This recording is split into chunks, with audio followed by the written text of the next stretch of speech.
Siyata Dishmaya, Masechet Bechorot Dav Gimel, nous commençons à la troisième ligne. Mesayele Neresh Lakish.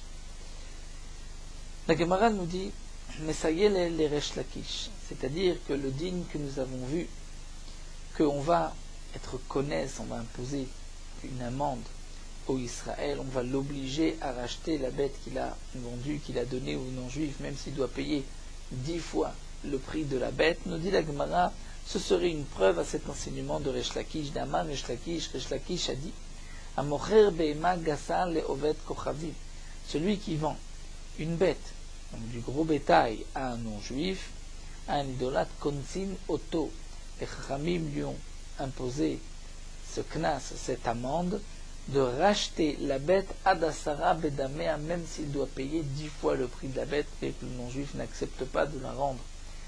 Lorsqu'il donne une fois ou 2 fois, même s'il doit payer 10 fois le prix de la bête, les Chachamim l'ont obligé à racheter la bête. La Gemara pose une question. Lorsque Resh Lakish a dit Adasara Bedamea, est-ce que c'est Dafka ou Lav Dafka? C'est-à-dire que on pourrait dire ce qui est marqué 10 fois, ce n'est pas, c'est une exagération, on ne va pas aller jusqu'à 10 fois. Ou peut-être même, dit Rashi, que lorsque c'est marqué Lavdafka, on va dire que ce qui est marqué 10 fois ici, ce n'est pas jusqu'à 10 fois, mais ça peut être même 20 ou 30 fois. Le Tana veut dire même 10 fois. Mais 10 fois, ça peut être aussi 15, 20, 30 fois. Il doit à tout prix racheter la bête. Ou peut-être que non, c'est Dafka. C'est-à-dire que il doit payer jusqu'à 10 fois le prix de la bête. La Gemara va apporter une preuve tashma. C'est marqué d'Amar Abishua ben Levi, Amorer Avdo Leoved Kochavim, celui qui vend son esclave à un idolâtre, à un non-juif, Konsin Oto Admea Bedamav. On l'obligera de le racheter du non-juif, même s'il doit payer 100 fois le prix de l'esclave. Donc, nous dit Rashi, puisque à propos de l'esclave c'est marqué 100 fois, et que là le Tana dit 10 fois, donc je m'amina que c'est Dafka. Puisque si c'est Lav Dafka, dans les deux cas on aurait dû dire 100, ou dans les deux cas 10 fois. Pourquoi une fois c'est marqué 100 et une fois 10 fois? C'est que donc, Dafka, une bête, on doit la racheter, même si ça doit nous coûter 10 fois, mais pas plus que 10 fois. Alors que le Eved, l'esclave, c'est même 100 fois. La Gemara va répondre et va dire non. Peut-être qu'en vérité la bête, c'est aussi Lav Dafka, c'est-à-dire on ne va pas imposer une amende jusqu'à 10 fois. Mais l'esclave, c'est différent. Ce qui est marqué à propos de l'esclave, là c'est vrai que c'est quand même 100 fois. Pourquoi? Puisque l'esclave, lorsque il était chez nous, il avait l'obligation d'accomplir les mitzvot comme une femme. Et lorsque il a été vendu aux non-juifs, il n'accomplira plus les mitzvot. Donc puisqu'on l'a enlevé de ces possibilités d'accomplir les mitzvot, donc c'est pour cela qu'il y a un classe même de payer 100 fois. La Gemara continue et nous dit Vika de Amré, d'après une autre version, Resh Lakish aurait dit à propos de la bête, non pas qu'on doit racheter jusqu'à 10 fois, mais jusqu'à 100 fois le prix. Amocher Bema Gassal Ovet Kochavim, celui qui vend une bête, du gros bétail à un non-juif, Konsim Oto Admea Bedamea, on lui a imposé une amende de la racheter, même si ça devait lui coûter 100 fois le prix de la bête. Donc, Admea, Bedamea. La Gemara va apporter une Mishnah. Dans notre Mishnah, nous avons vu, donc, une question sur cette deuxième version, c'est marqué dans la Mishnah, Vanoten lo bekabala, que celui qui donne une bête à un non-juif, pour que le non-juif s'en occupe, c'est-à-dire la fasse grandir, et ils vont partager les petits. C'est marqué à Falpi chez nos rachats, et bien qu'ils n'avaient donc pas le droit de donner aux non-juifs cette bête en échange de la moitié des vladot, eh bien, konsim oto ad asara bedamea. Asara bedama. On va l'obliger à racheter donc la bête, à la reprendre du non-juif, même s'il doit payer asara bedamea bedamav, c'est-à-dire même s'il doit payer 10 fois le prix. Donc nous voyons de là que dans le cas de celui qui est Noten lo Bekabbalah, il devra même racheter Adasara Bedamea, alors que Resh Lakish nous a dit Admea Bedamea d'après cette version, c'est-à-dire jusqu'à 100 fois. La Gemara répond c'est différent. Mechira Paskamine, Kablanut lo Paskamine. Dans la Mechira, Paskamine, c'est-à-dire que la bête ne lui appartient plus. Donc puisque ne lui appartient plus, c'est pour cela qu'on va l'obliger à payer même 100 fois le prix de la bête. Mais la Kablanout, la bête lui appartient encore. C'est qu'ils vont juste partager les vladot. Donc dans ce cas-là, les Khamim ont exigé juste 10 fois, mais plus, mais pas jusqu'à 100 fois de plus. Et la Gemara continue. Est-ce que lorsque, d'après cette deuxième version, Resh Lakish a dit à Mocher Bemagasa, on doit racheter jusqu'à 100 fois le prix, est-ce que c'est Dafka ou Lav Dafka? Est-ce que c'est Dafka 100 ou Lav Dafka 100? C'est une exagération. Tashma, la Gemara va apporter une preuve.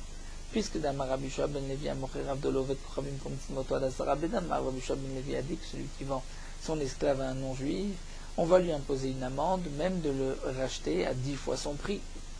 Donc nous voyons que c'est, si c'est marqué Adasara Bedama jusqu'à 10 fois, donc la bête, on ne va pas imaginer qu'on doit même rajouter 100 fois le prix de la bête. C'est certainement Lav Dafka, c'est une exagération. Si pour le Eved, on rajoute juste 10 fois le prix, mais pas plus, donc pour la bête, ce n'est pas non plus 100 fois. L'Agma répond non. Peut-être que pour la bête, c'est 100 fois plus, 100 fois le prix, alors que pour l'esclave, ce n'est que 10 fois. Pourquoi? Shane Eved Delo Hadarle. Le Eved, c'est différent. Étant donné que lorsque un homme a vendu son esclave à un non-juif, le din est comme c'est marqué dans Masechet Gitin, Rashi nous rapporte la Gemara d'Afnem Gimel, où c'est marqué que lorsqu'on vend un esclave à un non-juif, l'esclave est automatiquement libéré. Donc puisque l'esclave ne revient pas chez lui, donc c'est pour cela que les Khamim ont exigé qu'il doit le racheter du non-juif, mais jusqu'à 10 fois son prix, mais pas plus, parce que de toute manière, l'esclave ne revient pas chez les Israël, donc les Khamim ne lui ont pas imposé de rembourser, de donner au non-juif même 100 fois le prix d'esclave, jusqu'à 10 fois. Mais la Béhéma, la bête, étant donné qu'elle, elle revient, puisqu'elle revient, il va la récupérer, donc là les Khamim m'ont dit, tu vas donc payer même 100 fois le prix de la bête. Mais la Gemara va poser ici une question, juste un simple calcul. L'esclave, jusqu'à 10 fois son prix parce qu'il ne revient pas chez nous. La bête, même plus que 10 fois son prix parce qu'elle revient chez nous. Quelle est la différence si l'esclave revient ou ne revient pas et la bête, elle revient ou ne revient pas? C'est en vérité encore une fois le prix de la bête. Puisque la bête, elle revient, c'est-à-dire je vais pouvoir récupérer et je vais avoir le prix de la bête. Donc en vérité, dans la BMA, même si, parce qu'elle revient, je vais faire une amende et je vais lui imposer de me racheter plus que ce que je l'exige à propos de l'esclave. Pourquoi? Parce que la bête rentre chez le propriétaire, mais si elle revient, c'est suffisant de faire un knas, pas de 10 fois, mais de 11 fois. Mais pourquoi va-t-on jusqu'à 100 fois? Ça, c'est la question de la Gemara. Demande la Gemara, Bema Maïtama, pourquoi la bête, on va faire un knas plus que le Eved, Mishum de Kaadrale, parce qu'elle revient chez lui. Donc, puisqu'elle revient, il peut débourser un peu plus. Mais alors, demande la Gemara, Nikneset Fechad, si elle revient chez lui. Donc, on va faire une amende juste de une fois en plus, c'est-à-dire 11 fois, mais pas jusqu'à 100 fois. Donc, la réponse de la Gemara n'est pas valable. La Gemara reprend la question, comment? Donc, nous avons vu que pour Resh Lakish nous dit que pour une bête, c'est jusqu'à 100 fois. On a posé est-ce que Dafka ou pas Dafka. La Gemara a apporté une preuve de l'esclave où on voit que c'est 10 fois son prix. Alors la Gemara répond, elle a Eved Milta de l'Oshrichai. En vérité, de vendre son esclave à un non-juif, c'est quelque chose qui n'est pas fréquent. Les Khamim n'ont pas été gozer jusqu'à 100 fois le prix, jusqu'à 10 fois c'est suffisant. Alors que pour une bête, puisque c'est plus fréquent, là les Khamim ont imposé un knas, même jusqu'à 100 fois le prix de la bête. Donc là nous avons vu deux versions concernant les paroles de Resh Lakish. Celui qui vend une bête à un non-juif, il n'avait pas le droit de vendre la bête comme nous l'avons vu, puisqu'elle va travailler Shabbat. Les Chachamim ont imposé un knas, une amende, il doit racheter la bête du non-juif. D'après la première version, il doit payer même 10 fois le prix. D'après la deuxième version de la Gemara, il doit payer même 100 fois le prix de la bête.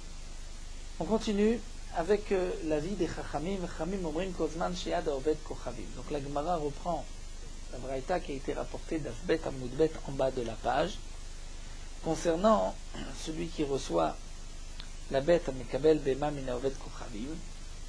Il reçoit lui la bête pour l'élever et il recevra la moitié des Vnodot. Donc c'est marqué qu'on va évaluer le prix et il devra donner la moitié du Bechor au Kohen.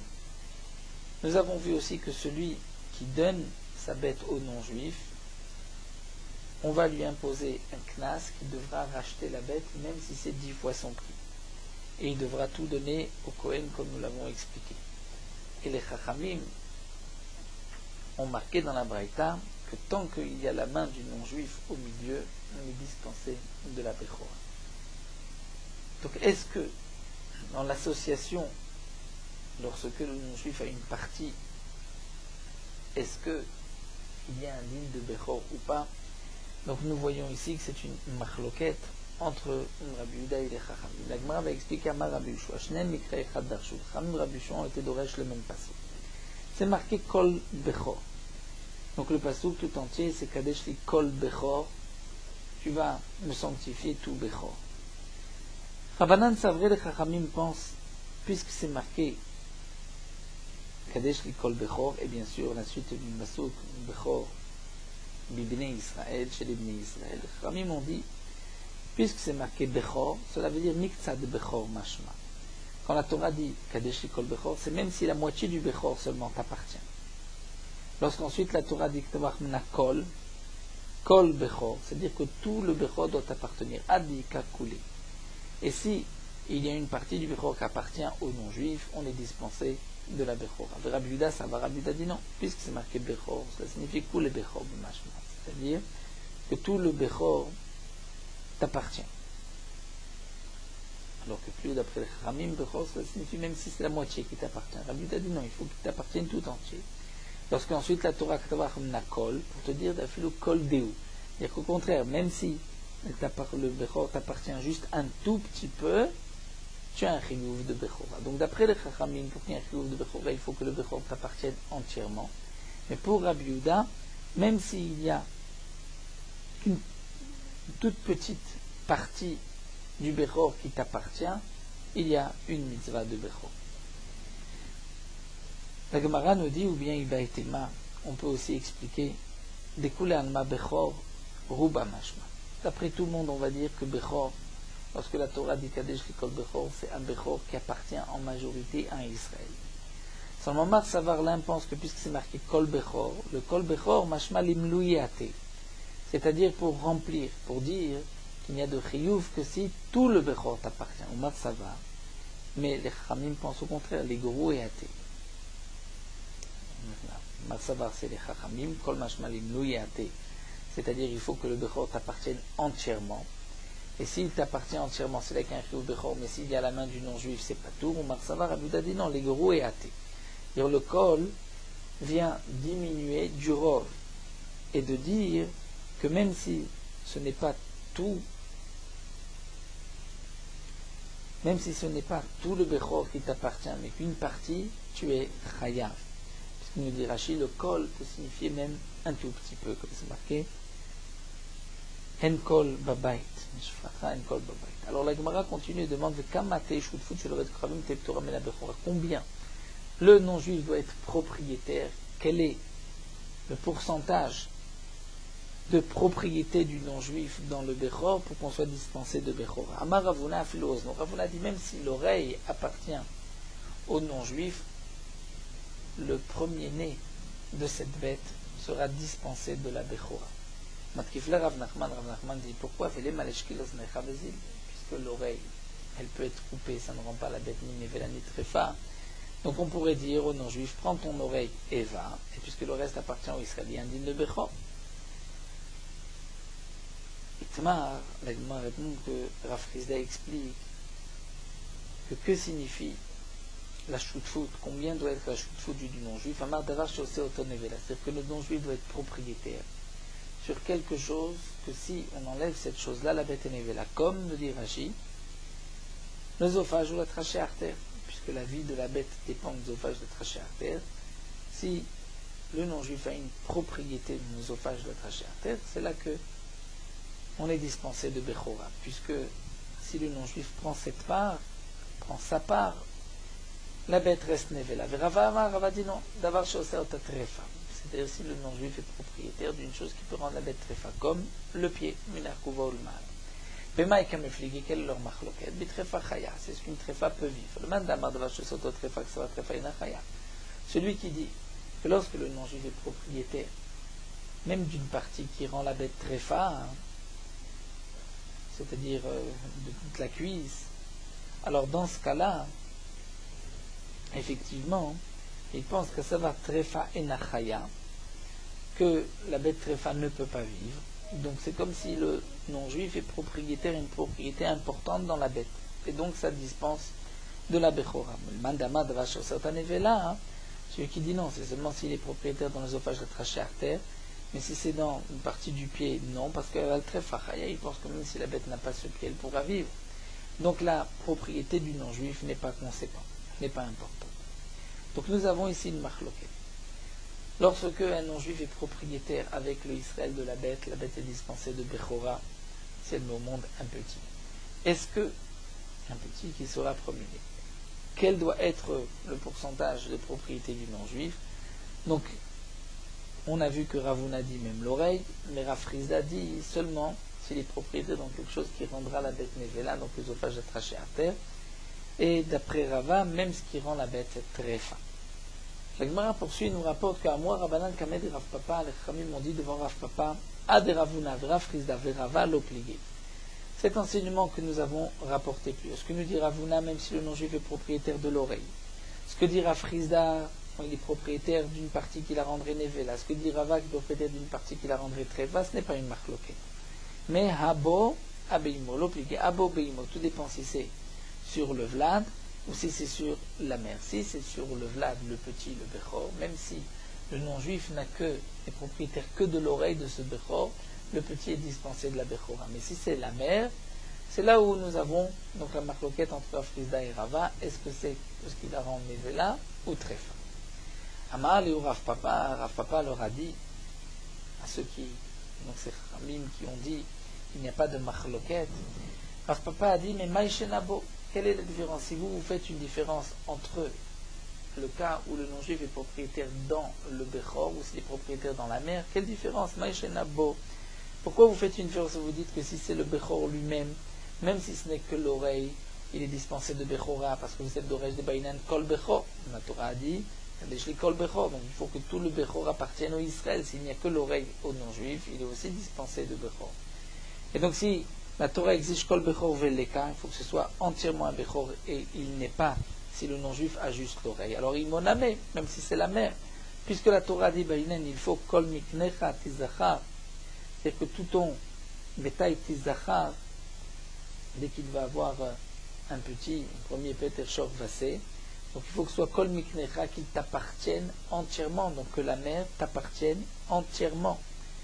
Et donc si la mère Veleka, même s'il n'y a que l'oreille, ne t'appartient pas entièrement, donc comment peux-tu faire une différence entre le petit, ou si le non-juif est propriétaire que de l'oreille dispensée de Bechoram, alors que pour la mère, il faut que ce soit quelque chose qui rend la mère trefa ou nevela.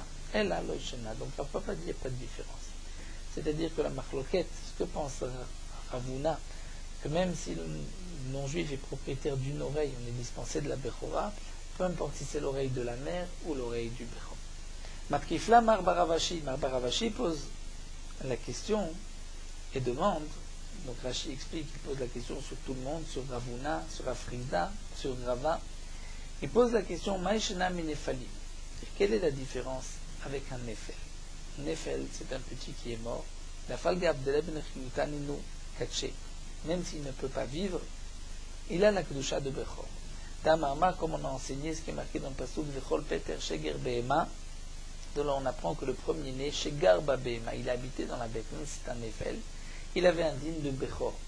Donc nous voyons que même si, comme le Nefel, lui ne peut pas vivre quand il est indigne de Bechora. Donc, même si le non-juif est propriétaire d'une partie et que la bête ne peut pas vivre, il devrait quand même y avoir un chiyuv de Bechora. Alors la Gemara répond c'est différent. Atam kevan de lo arrivu beuchulim karinan beba behema. Là-bas, à propos de ce Nefel, puisqu'il n'y a pas une partie de chulin de profane, donc c'est vrai qu'il est appelé Babehema. Il est appelé Babehema et il y a un digne de Bechor sur ce petit. Donc ça s'appelle Babehema. Dans la bête Kol Bechor, tout ce qui est Bechor, Kadesh li Kol Bechor, etc. C'est Badam ou Babehema, même ce qu'il est dans la bête. Donc il y a une doucha de Bechor. Mais Acha, Kevan arrive au Becholim, lo Karinan bo Kol Bechor. Mais ici, comme le non-juif est propriétaire en partie, et qu'il y a une part de choulin, bête profane, donc c'est pour cela que ça ne s'appelle pas Kol Bechor, et c'est pour cela qu'il est dispensé lorsque le non-juif a une partie, et comme nous l'avons vu, une partie que ce soit l'oreille ou une partie importante comme une partie qui la rendrait la bête nevela ou tréfa. Rabbi Elazar lo al lebe midrash. L'Agma nous rapporte que Rabbi Elazar n'est pas rentré au Beth Midrash, ashkechel Rabbi Assi, et ensuite il a rencontré Rabbi Assi, Amarle, il lui a dit Maya mou Rabbanan be midrasha. Qu'est-ce que les Chachamim ont enseigné au Beth Midrash? Amarle, il lui a dit, Rabbi Assi lui dit, lui qui était présent, lui a dit il y a deux enseignements qui ont été rapportés par Rabbi Yochanan. Achiyama Rabbi Yochanan, voici ce que Rabbi Yochanan a dit. Premier enseignement, Rabbi Yochanan a dit Afilu mumkal. C'est-à-dire que même si le non-juif n'est propriétaire dans la bête que de, on appelle un mumkal, un petit défaut, c'est-à-dire même s'il n'a que l'oreille, et que si on coupe l'oreille, la bête n'est pas ni tréfa ni nevela, eh bien malgré tout, puisque le non-juif est propriétaire ne serait-ce que de l'oreille, la bête est dispensée de Bechora, puisque elle est en partie la priorité du non-juif.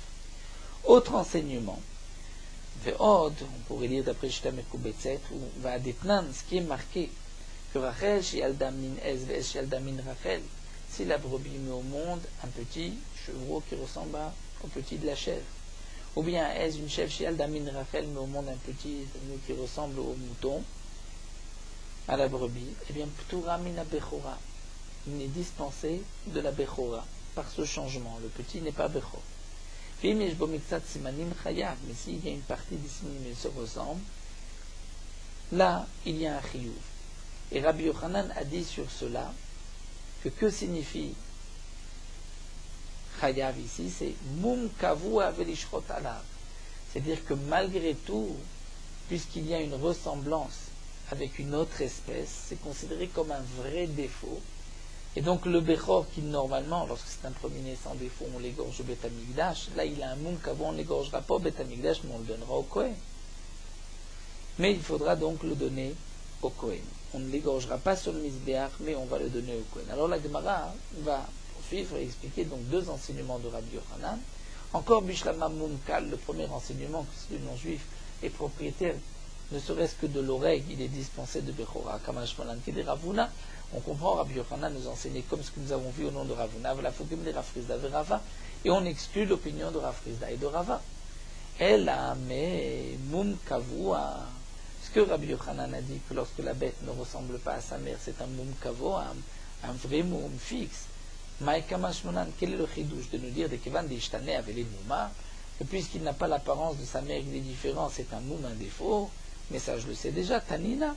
Nous avons une Mishnah qui dit au pif de Mekshel Chasidah que si une bête, le premier-né, le Bechor, a une bouche qui ressemble à la bouche du cochon, c'est un moum. Et donc on ne pourra pas le sacrifier sur le Mizbeach. Donc bien évidemment que lorsqu'il change d'apparence, c'est un moum. La Gemara continue. On vérite, mais peut-être que tu peux dire là-bas pourquoi c'est un moum, parce que Atam Nishtane Bedavar She'en Bemino Kadosh Bifchora. C'est-à-dire que la bête, le Bechor, a une apparence différente. C'est-à-dire c'est un petit mouton, un agneau, un chevreau, il a une apparence différente parce qu'il ressemble à un chazir, un cochon, qui lui, dans les cochons, il n'y a pas de digne de Bechora. Donc c'est pour cela que c'est considéré comme un moum. Mais dans le cas où c'est le petit de la Rachel qui ressemble au S, le petit du S qui ressemble à Rachel, c'est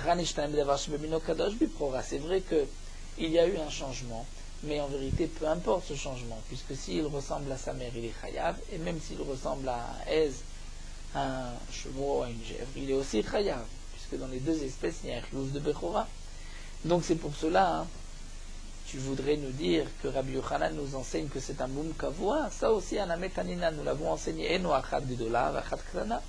Si c'est marqué que plus loin, nous verrons qu'un Bechor qui a un œil qui est plus gros que l'autre, ou un autre qui est petit, Vetana, et nous avons une braïta qui dit Gdola, Gdola, Kshel Egel, c'est-à-dire que si le Bechor a un œil, donc c'est un mouton, et il a un œil qui ressemble à celui du veau, donc il est trop gros, ou Ktana, c'est Ktana Kshel Avaz, comme une noix, et on voit que c'est considéré comme un moum. Donc encore, Bishlama Ktana Kshel Avaz, en Bemino Kadosh Biprora, tu peux dire que lorsque l'œil est petit comme celui du noix. C'est vrai que dans les oies, il n'y a pas de digne de Bechor. Donc c'est pour cela que c'est un moum. Et l'agdolak chez l'égel. Mais lorsque tu vois que la bête, le Bechor, a un œil gros comme celui d'un veau, c'est un moum pourtant yesh bemino kadosh biprora. C'est-à-dire l'espèce, le veau, il y a aussi un digne de Bechor dans le veau. C'est tout le gros bétail et le menu bétail. Donc tu vois que malgré qu'il est bemino Kadosh Biprora, puisqu'il y a un changement, c'est un moum. Et là, la Mishum Damrilan, Kevan Dishtane avec les mouma. Donc la question revient, quel est le chidouche de Rabbi Yochanan? Si le petit de la brebis a l'apparence d'un chevreau, du petit de la chèvre, c'est sûr que c'est un moum kavua. Qu'est-ce que nous enseigne Rabbi Yochanan? Ça, je l'apprends d'ailleurs. Eh bien, la Gemara répond l'eau. En vérité, la raison là-bas, ce qui est marqué, que lorsque le Bechor a un œil comme un veau, c'est un moum kavua, qu'on va l'égorger sans le sacrifier. Donc ce n'est pas parce qu'il y a eu un changement. Peut-être que le changement, étant donné que c'est la même espèce, c'est-à-dire une espèce où il y a un chiyuv de Bechor, peut-être que ça ne le dispense pas. Mais là-bas, pourquoi il est dispensé? Mais je me l'avais les saroua. Parce qu'il rentre dans un autre guédère, ce qui est marqué dans la Torah. Saroua, c'est-à-dire que lorsqu'il y a un membre plus grand qu'un autre, il est ce qu'on appelle saroua. Et si l'œil est plus gros que l'autre, c'est pour cela que c'est un défaut. Mais lorsque il n'y a pas une malformation, un membre plus gros que l'autre, mais c'est juste une apparence, comme nous dit Rachid, par exemple, la laine du petit de la brebis ressemble sa peau à une chèvre. Peut-être que dans ce cas-là, ce n'est pas un moum, et donc là vient nous dire Rabbi Yochanan, si, c'est un moum. Achiname mistabra, et la Gemara nous dit, c'est même logique d'expliquer ainsi d'Itnan, parce que c'est marqué moumim, elou, ben pouim, ben ouvrim, poslim, que les moumim qui ont été mentionnés dans la Mishnah, que les Chachamim nous ont dit à propos du Bechor, que ce soit un moum fixe ou un moum ouvert ou de passage, poslim vont rendre pasoul si c'est un homme qui est Kohen, tant qu'il a le même moum qu'on retrouve dans les bêtes, il est pasoul. Il est bal moum, yeter aleem adam, mais l'homme a un moum en plus, c'est que si enav, shtem gdolot, s'il a les deux yeux qui sont plus gros que les gens en général, ou shtem ktanot, et les deux petits, eh bien c'est un moum même chez l'homme. Donc tu vas dire, Gabe Adam ou dirtiv ish misera Aaron bainan ish shave bezavo shel Aaron, à propos de l'homme. Pourquoi lorsqu'il a des gros yeux, des petits yeux, c'est un défaut? Parce que la Torah dit ish misera Aaron, il doit ressembler à Aaron. Aaron avait des yeux normaux. Aval bema, mais pour la bête, shtem gdolot shtem ktanot, namelo ave mouma. Mais sur une bête, si elle a les deux yeux gros ou les deux yeux petits, ce n'est pas un défaut. C'est ce qu'on peut déduire. On le comprend. Mais tu seras d'accord que si achat de la vachat ktana, là c'est considéré comme un défaut. Et pourquoi? Maïtama et mishum shino. Ici c'est parce qu'il y a eu un changement. Parce que la bête normalement n'a pas un œil plus gros. C'est-à-dire que la bête a des petits yeux et tout d'un coup elle a des gros yeux. Alors aflouchtem de l'autre ktanot, mais même si les deux sont gros ou les deux sont petits, ça devrait être un défaut puisqu'elle n'est pas comme toutes les bêtes. Elle la lave. Donc tu vois que lorsqu'il y a un seul œil qui est gros, pourquoi c'est un moum, mishum davele saroua, simplement parce qu'il y a un membre plus gros, c'est pour cela que c'est un défaut. Mais si c'est simplement parce que ça ressemble à une autre bête, ça ce n'est pas un défaut pour le Bechor, mais c'est le chidouche que nous enseigne Rabbi Yochanan, que malgré tout c'est considéré comme un défaut.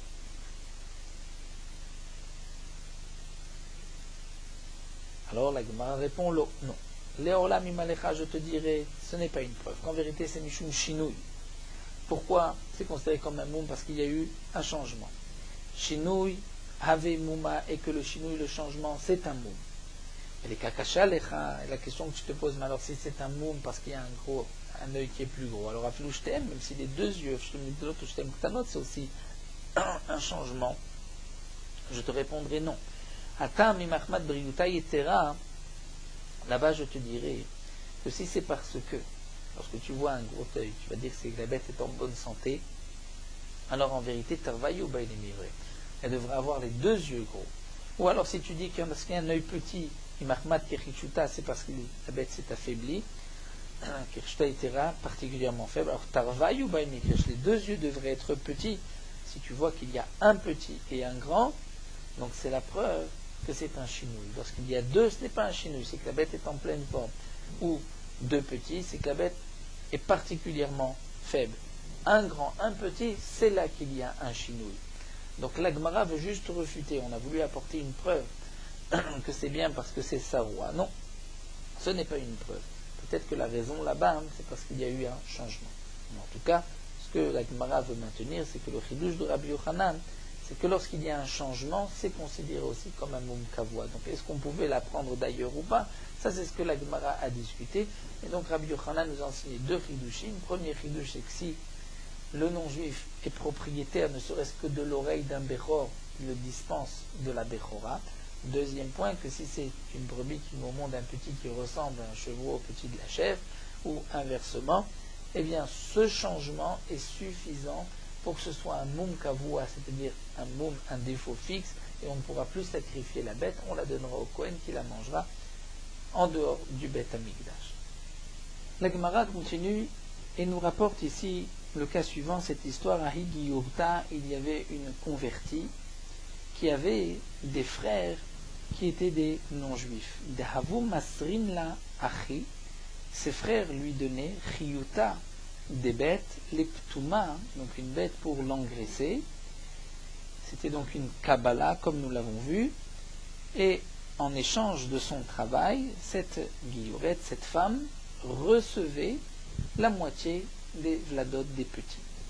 Atale Kamed des Rava, elle s'est présentée devant Rava pour savoir, puisque cette bête n'avait pas encore mis au monde, donc le premier, le petit, est-il Bechor ou pas, puisqu'il y a une association de ses frères qui sont des non-juifs. Amarla, Rava lui a répondu, Let de Chashla Lea de Rabbi Yehuda.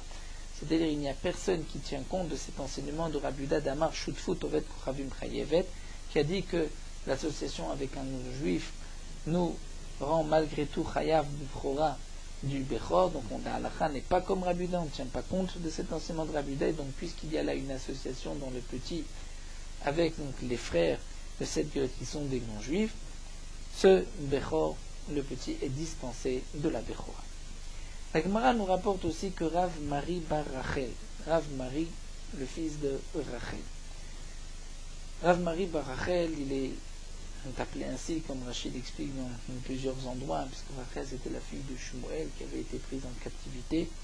Il y avait un non-juif qui s'appelait Issour Giyura. Ensuite, Issour s'est converti par la suite. Ce Issour Giyura s'était marié avec la fille de Shmuel alors que lui était encore non-juif, et ils ont eu cet enfant Rav Mari. Donc Rav Mari est rapporté dans la Gemara au nom de sa mère Bar Rachel, étant donné que son père n'était pas juif. Alors Rav Mari Bar Rachel avait Lehaï Chiyuta, il avait une bête, avait Makna Leudanayu Leovet Kochavim. C'est-à-dire il avait un troupeau, plusieurs bêtes, qui, pour le dispenser de la Bechora, il faisait faire une acquisition à un non-juif de l'oreille de chaque bête avant qu'elle mette au monde, afin qu'il n'y ait pas de Chiyuv Bechora. Fasar Léou, mais malgré tout, sur le petit qui naissait, Asar Léou, il interdisait Bigiza, donc de prendre la tonte, va avoda, de les faire travailler, comme si c'était un vrai Bechor, et en plus, Viev Léou, les Kohanim, il donnait les petits aux Kohanim. La Gemara va poser la question pourquoi toute manière, il gardait la Kedusha du Bechor, donc pourquoi il faisait cette association qui enlevait en vérité la Kedusha du Bechor? Mais la Gemara nous dit d'abord que Vekalaer Yuta de Rav Mari bar Rachel, tout le troupeau de Rav Mari bar Rachel est mort, comme punition pour ce qu'il faisait. Demande la Gemara tout d'abord Vechimachad Asar lo Begiza Ba'avoda Vi'aïv Leu les Kohanim. Donc si de toutes les manières il se conduisait vis-à-vis des petits comme c'était des Bechorim, il les donnait aux Kohanim, il interdisait Giza Ba'avoda. Alors Amay Makno Leu Donai, ou pourquoi il faisait acquérir l'oreille Leovet Kochavim aux non-juifs pour ne pas qu'il y ait de digne de Bechor? La Gemara répond simplement Dilma Atilbou l'idée Takala, pour ne pas qu'il y ait une embûche, qu'il y ait une Takala, c'est-à-dire qu'on risque de malgré tout prendre de la laine ou de les faire travailler. Donc il voulait qu'il n'y ait pas de Kedusha de Bechor, mais pour ne pas faire perdre les Kohanim, il leur donnait quand même le Bechor. Et Ari leur demande la Gemara Maïtama Kaloch Yuta de Rav Mari, pourquoi il a été puni? Pourquoi tout son troupeau est mort? La Gemara répond Mishum de Mafka Leum Ikdusha Tayu, parce qu'il leur enlevait leur Kedusha. Il leur enlevait leur Kedusha, puisque par cette association avec le non-juif, il n'y avait plus de Kedusha de Bechor. Demande la Gemara. Pourtant, Va'amar Rabbi Yehuda a dit Mutar l'Adam latil mum bebechor kodem she'atza la'avir ha'olam. On a le droit de mettre un mum, c'est-à-dire un défaut, dans un Bechor tant qu'il est. Lorsqu'on voit une bête qui va mettre au monde un premier, un Bechor, on a le droit de rentrer la main à l'intérieur donc de la mère, la matrice de la mère, et de faire un mum, un défaut, pour ne pas que le Bechor, qu'il y ait une obligation lorsqu'il naît, il est tamim, sans défaut, de le sacrifier sur le misbéah. Donc pour éviter cela, on peut lui faire un mum, et ensuite lorsqu'il va naître, c'est un Bechor balmoum qu'on donne au Kohen. La Gemara répond, donc c'est vrai que là-bas c'est permis, mais hatam là-bas mikdushat misbéah kamaf, on a enlevé juste ce Bechor du misbéar par le défaut, on ne pouvait plus le sacrifier. Mais malgré tout, Mikdushat Kohen l'homme afkele, on ne lui enlevait pas de la Kedusha du Kohen, c'était comme un Bechor Baal Moum, un défaut qui était donné au Kohen. Il y avait donc tous les dinim de la Kedusha d'un Bechor, de ne pas le faire travailler, de ne pas le tondre, et de ne pas non plus l'égorger devant dans les abattoirs. Mais Acha ici, lorsque Rav Mari faisait cette association avec le non-juif, Afilu Mikdushat Kohen Kamafkel, il enlevait même la Kedusha du Kohen, puisque lorsqu'il y a une association avec le non-juif, il n'y a plus de Kedusha sur le Bechor, et donc c'est pour cela qu'il a été puni. Viba Itema, ou encore, je peux te dire, Rav Mari bar Rachel Yada l'Aknui Kinyan Gamor. Lui, Rav Mari bar Rachel savait faire un véritable Kinyan avec le non-juif, puisque comme nous le savons, le non-juif ne peut acquérir que par Kinyan Kesef, en donnant de l'argent. Vechazele Inish Acharine, et les autres gens vont le voir, faire acquérir, seulement eux ne savent pas exactement comment faire le kinyan. Vazil, Vavid, ils vont faire un kinyan ou par une parole, ils vont dire tiens, le non-juif est propriétaire d'une oreille, seulement Vesavar, Rav Mari, Milta ou David, ils vont penser que Rav Mari a juste dit une parole, Vateboli de Takala, et la parole bien sûr ne donne pas d'acquisition au non-juif dans la bête, donc c'est un Bechor, on peut arriver à une Takala. Rav Mari, lui, il prenait de l'argent du non-juif, mais puisque les gens ne le savaient pas et qu'on risquait d'apprendre de lui, c'est pour cela qu'il a été puni, que tout son troupeau est mort. Nous allons nous arrêter ici à la Mishnah Matnitim. Nous poursuivons Merot Halacha Daf Gimel. Sefer HaChinuch explique la raison de cette mitzvah, c'est qu'Akadosh Baruch Hu a voulu nous donner un mérite d'accomplir une mitzvah par les premiers fruits, le premier enfant, pour qu'on puisse se rendre compte que tout provient d'Akadosh Baruch Hu et que l'homme n'a rien dans ce monde à part ce qu'Akadosh Baruch Hu lui donne.